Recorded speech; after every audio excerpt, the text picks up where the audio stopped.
Salut, c'est Sabrina. Aujourd'hui, j'avais envie de te parler d'un super bouquin que j'ai lu. C'est Le plaisir de vivre d'Anne-Ancelin Schutzenberger. C'est un bouquin que j'ai adoré parce que je trouve qu'il est plein, vraiment plein d'espoir et plein d'amour. Pour te parler d'Anne-Ancelin, Anne-Ancelin, c'est une petite mamie qui a aujourd'hui plus de 90 ans et si tu la vois, elle est juste trop mimi, t'as juste envie de lui faire des câlins. C'est une personne qui a été beaucoup connue pour tout son travail sur la psychogénéalogie, donc dans la lignée de Françoise Dolto. D'ailleurs, je te conseille un super bouquin si ça t'intéresse, c'est Aïe mes aïeux. Et elle est aussi pas mal connue pour tout son travail sur le psychodrame dans la lignée de Moreno. C'est une ancienne résistante, donc elle a connu la guerre. Et en fait, dans ce bouquin, il est pas mal, il y a pas mal de passages autobiographiques où elle nous explique en fait que sa vie a été marquée par la sérendipité. La sérendipité, c'est quoi? En gros, c'est de trouver quelque chose qui te parle, alors que c'était pas forcément ça que t'étais venu chercher à la base. Pour expliquer ça, en fait, elle nous parle d'un conte, c'est Les Trois Princes de Sérendip, et c'est un peu un conte initiatique qui raconte l'histoire des trois princes qui partent un peu à la recherche du Graal. Et le Graal, en fait, c'est quoi? C'est un parchemin qui contient le moyen de maîtriser les dragons qui les bloquaient vachement parce qu'ils vivaient sur une île, etc.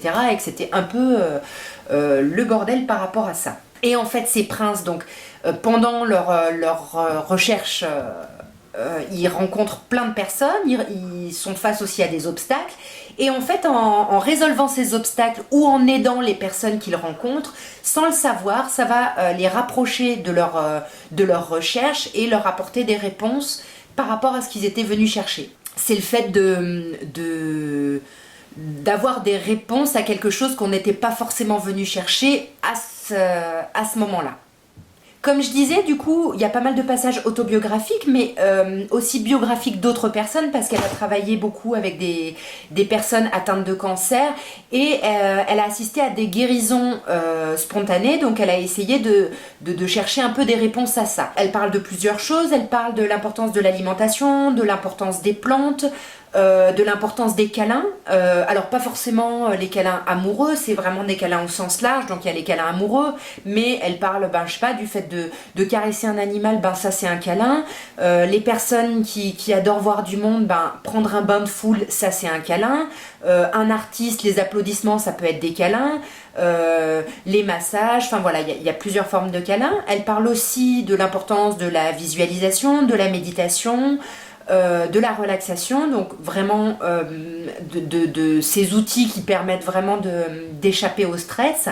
Et elle parle d'un truc, donc c'est vraiment ça qui m'intéresse dans cette vidéo, elle parle du plaisir. Presque la réponse la plus importante qu'elle a trouvée par rapport à ces cas de guérison spontanée, c'est l'importance du plaisir comme quelque chose de libérateur et quelque chose de curatif. Par exemple, elle parle d'une femme à qui on a diagnostiqué un cancer en phase terminale et à qui on a annoncé 3 mois à vivre. C'était pas elle qui l'a rencontrée, cette femme, c'était Simonton. Simonton lui demande finalement c'était quoi son rêve dans la vie, qu'est-ce qu'elle aurait aimé faire qu'elle n'a pas pu faire, et elle dit qu'en fait elle a toujours voulu faire un tour du monde mais qu'elle n'avait pas assez de thunes pour le faire, donc elle l'a jamais fait.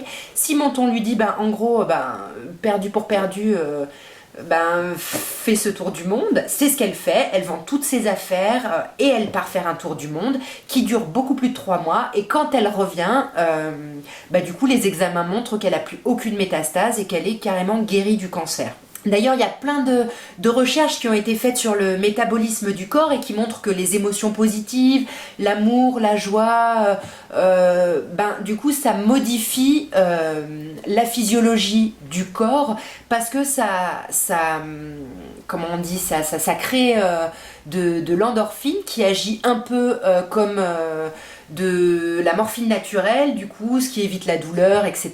Et je trouve ça génial parce que c'est pas quelque chose qui est simplement destiné aux personnes qui ont le cancer ou qui ont une quelconque pathologie. Je pense que c'est d'autant plus important pour des personnes comme nous qui avons été diagnostiquées peu importe de quelle pathologie, mais c'est quelque chose qui s'adresse vraiment à tout le monde.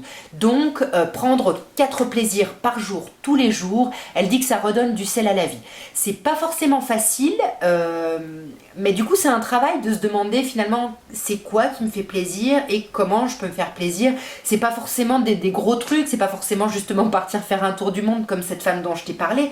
Ça peut être, j'en sais rien, regarder un film qui me plaît, ça peut être manger du chocolat, ça peut être écouter une musique que j'aime bien, regarder un lever de soleil, regarder les oiseaux, porter des vêtements voilà, avec un tissu qui est super agréable. Enfin, il y a vraiment plein de formes de plaisir et puis qui sont propres à chacun en plus. En gros, par rapport aux guérisons spontanées auxquelles elle a assisté, tout ça, ça lui a fait dire que finalement, en fait, pour guérir, en fait, il faut déjà vouloir guérir. Et elle dit que vouloir guérir, en fait, c'est simplement vouloir vivre.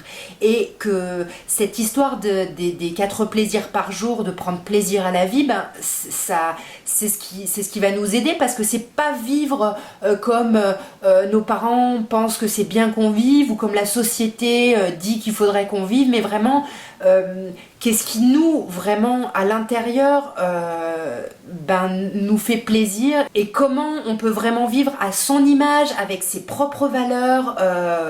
Voilà, ce qui veut pas dire être égoïste et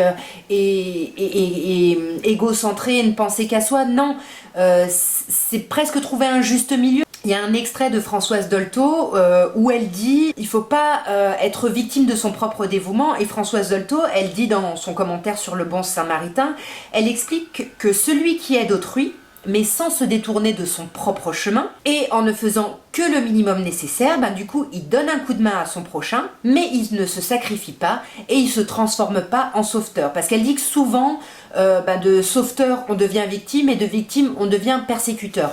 Donc, voilà, comment trouver le juste milieu entre prendre du plaisir à sa vie selon ses propres codes, sans forcément oublier l'autre. Donc moi j'ai décidé de commencer ces 4 plaisirs par jour. Je prends des petits post-it en fait comme ça, sur lesquels j'écris, je vais écrire plein de plaisirs que je vais fermer, je vais mettre dans un grand saladier et tous les jours, du coup je vais tirer 4 de ces papiers et je vais me faire mes 4 plaisirs par jour.